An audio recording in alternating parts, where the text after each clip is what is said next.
Quando olhamos hoje a filantropia familiar, é importante a gente começar a destacar as qualidades que as nossas novas fundações adquiriram ao longo de um tempo relativamente curto e como isso pode servir de estímulo a outras famílias que estão ainda eventualmente num período de tentativa e erro, e algumas podem mostrar como é que o caminho pode ser bastante rico e bastante reto, não é tão tortuoso como as pessoas imaginam. E entre os casos aqui do Brasil que nós temos, um importante é a FLUP, a Fundação Lúcia e Pellerson Penido.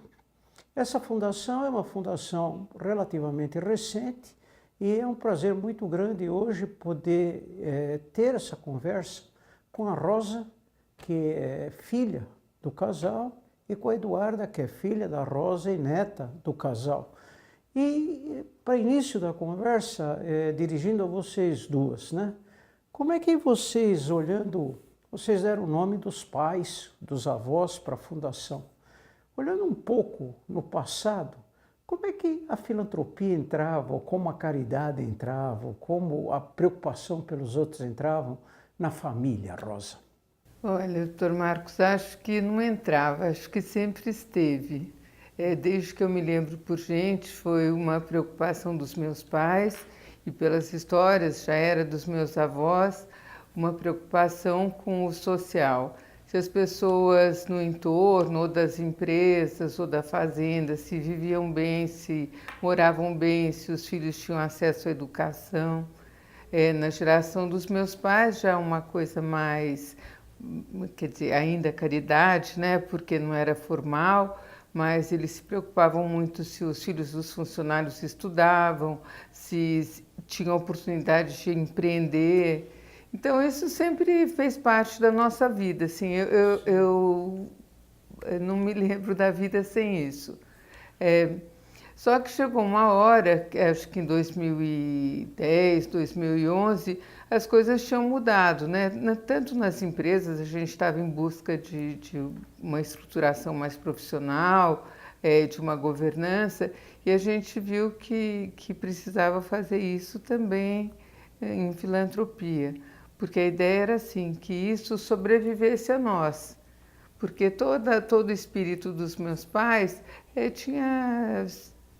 meus irmãos continuaram fazendo coisas, eu também, mas eu tinha uma preocupação que isso fosse para sempre, que uma parte do nosso patrimônio fosse para o bem comum. Então, me juntei a Duda e começamos a pensar em como íamos fazer isso. Tivemos assim, conversamos com umas 5, 6 pessoas e a gente ficava pensando como fazer, decidimos pelo tema, né, que é educação, porque tem uma preocupação também muito grande com a cidadania, como vai ser, né, o Brasil, e a gente vê que tudo passava pela educação. Mas aí como que a gente vai fazer isso? Até que uma amiga nos falou do IDES. E aí nós fomos conversar com o senhor e aí percebemos que dava para fazer e que tinha um método e que a gente ia conseguir fazer isso. E como é, Eduarda, nascer numa família que tinha esses valores já tão consolidados, que a sua mãe já encontrou os valores na família? Como é que você, na tua geração, na geração que herdou, vamos dizer assim, esses valores, como é que vocês perceberam essa tomada de decisão de organizar uma filantropia familiar? Acho que da mesma forma que a minha mãe conta que nasceu já numa família onde isso era natural, eu sinto assim também. Acho que ela veio para ela mesma e ela consolidou esse jeito muito de ajudar as pessoas, sabe? Se preocupar com as pessoas que estão à nossa volta, né? Mas nunca teve um pensamento de instituir isso, né? Como uma instituição mesmo, né? Formalizar. Então, foi uma surpresa para mim. Eu estava estudando, me formando já numa segunda oportunidade de estudar, e minha mãe falou assim, vamos fazer? E foi muito especial, assim, para a minha vida e acho que transformador para a nossa relação, para a nossa família. E bem especial mesmo, isso de colocar no papel, colocar de pé, fazer funcionar. O senhor falou agora de tentativa e erro, sempre é uma tentativa e erro, né? Ainda é, mas talvez com a sua experiência e falando que é um caminho mais reto, eu fico achando que a gente deve ter acertado um bocado, então, né? E uma coisa que me parece interessante, né, conhecendo um pouco a história que vocês me permitiram conhecer do Pederson e da sua mãe, a importância que sempre teve um lado de crença religiosa, né, que a gente comentou sobre a questão do Rockefeller, como é que a imagem da mãe, acreditando em certas coisas, passava para o filho, e assim um por outro. Quando vocês olham um pouco, vocês duas, olhando para o interior da família como um todo, qual é a provocação que vocês fazem para os outros membros da família? Porque vocês agora são pessoas que estão disseminando no interior da família e de uma maneira muito concreta pela fundação essa crença que a família tinha. Como é que os outros membros da família foram chegando, se aproximando, querendo conhecer? Como é que é, Rosa? Como é que é isso? Os meus outros filhos, né, o Caio e o Pellerson, foi naturalmente, né? O Caio é conselheiro da FLUP e agora minha nora, mulher do Peleco, será também conselheira. Eles também são envolvidos com isso, eles acreditam nisso. Sim. Nós somos católicos, de formação católica, mas eu acho que a gente tem uma crença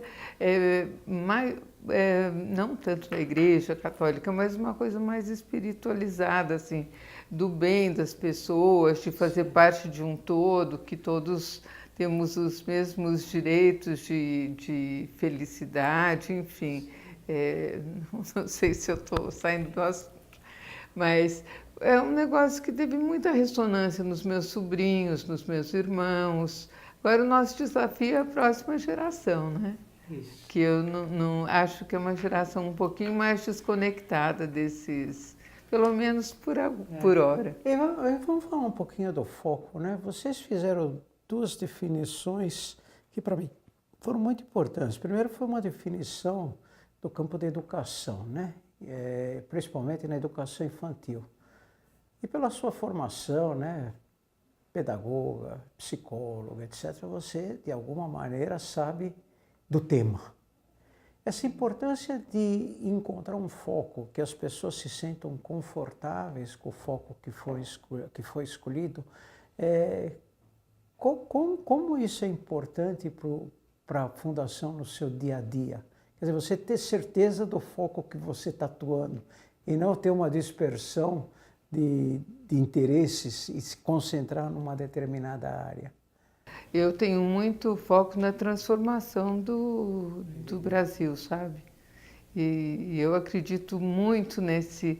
Eu acho que a nossa única arma, o nosso único instrumento é a educação. Apesar de estar bem familiarizada, acho que a Duda pode falar mais sobre a educação infantil. Acho que é uma crença nossa que a educação é um grande vetor de transformação da sociedade. A gente acredita na potência da educação para transformar em vários níveis, né? A tocar vários assuntos por meio da educação.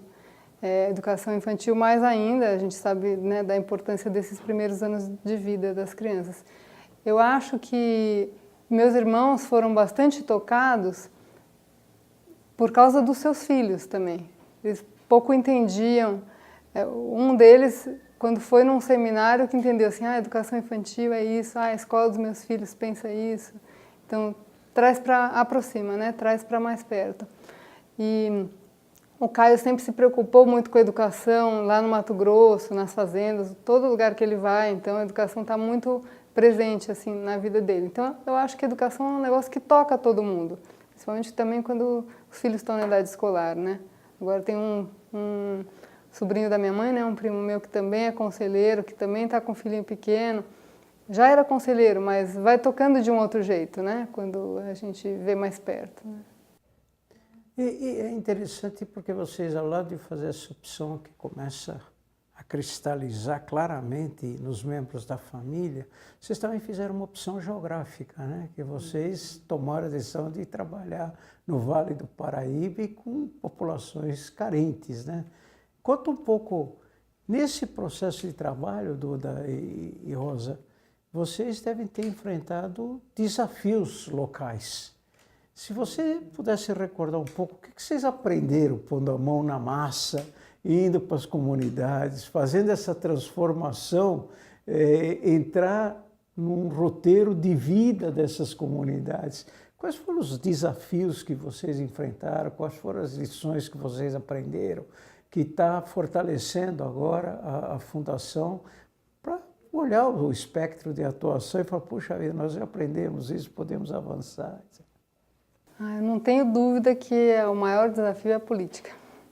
Política local. Eu não tenho dúvida que as transições de governo são as coisas mais difíceis.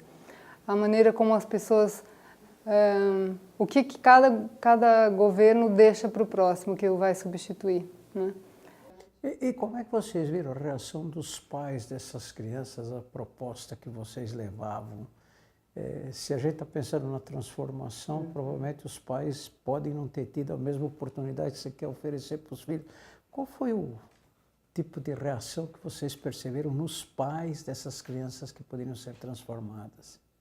Doutor Marcos, eu acho, completando um pouco o que a Duda falou, eu acho que a política partidária é um desafio, né? É um nó. Mas as comunidades, nós fomos muito bem recebidas, os professores se sentiram muito valorizados, houve uma adesão bastante positiva e o programa VIM, que é o da educação infantil, tinha um foco, né, de aproximar as famílias, e que é uma coisa nova, principalmente nas comunidades mais carentes e tal. E foi uma coisa muito positiva mesmo. A nossa ideia, eu volto sempre nessa tecla, é que as pessoas se apropriem, que educação é um bem de cada um e que todos são responsáveis por ela. Não é a escola, não é o professor, não é o município, é cada pai, cada mãe, cada indivíduo, né? A gente avançou um pouquinho, temos alguns projetos em educação no ensino fundamental, temos um projeto com estudantes universitários que querem ser professores, que a gente faz uma seleção dos melhores para estudar em educação, a FLUP dá bolsas de estudo, mas nosso foco sempre é isso, a educação é um grande bem e cada um tem que conservar e propagar. E eu lembro sempre de uma frase do Saramago, que no começo da fundação me inspirou, estava lendo esse livro, que é assim, se a gente se preocupar com as nossas obrigações, com os nossos deveres, a gente tem que falar muito menos em direitos, né? Então, eu acho que isso é uma ideia que a FLUP tenta passar. Sim. É os deveres dos pais, deveres dos professores, dos alunos e da sociedade. E um último ponto, se uma outra família vier pedir conselho para vocês, que quer entrar nesse mundo organizado, a filantropia, qual é o grande conselho que hoje a FLUP imagina que pode ajudar essas outras famílias? Do que sentido vocês acham que vocês já estão prontos para poder ajudar outras famílias a chegarem onde vocês chegaram? Eu acho que uma dica é importante, mas eu vejo que as pessoas estão mudando nesse sentido, ouvir as pessoas, escutar as pessoas, o local e as pessoas do local onde você quer atuar, escutar o que é a expectativa delas, o que são as necessidades delas, né? Outra dica que o senhor deu no começo, que tem a ver com avaliar, né? Com fazer uma avaliação prévia, que já tem a ver com escutar as pessoas, para poder avaliar depois, né? Aprimorar, olhar para o que você fez e poder replicar, poder mostrar para os outros, para as pessoas poderem também aproveitar as ideias, né? O que deu certo. Muito obrigado aí pelo depoimento, e a gente acredita piamente que o exemplo de vocês tem essa característica de poder ser multiplicado porque as bases com que foram construídas são bases muito sólidas em termos de valores do trabalho junto aos outros atores ou companheiros aí de jornada com quem vocês fizeram parcerias fortes, que fazem com que a realização do trabalho seja de qualidade e seja significante para essa transformação das crianças que vocês têm a chance de ajudar, né? Muito obrigado. Obrigada.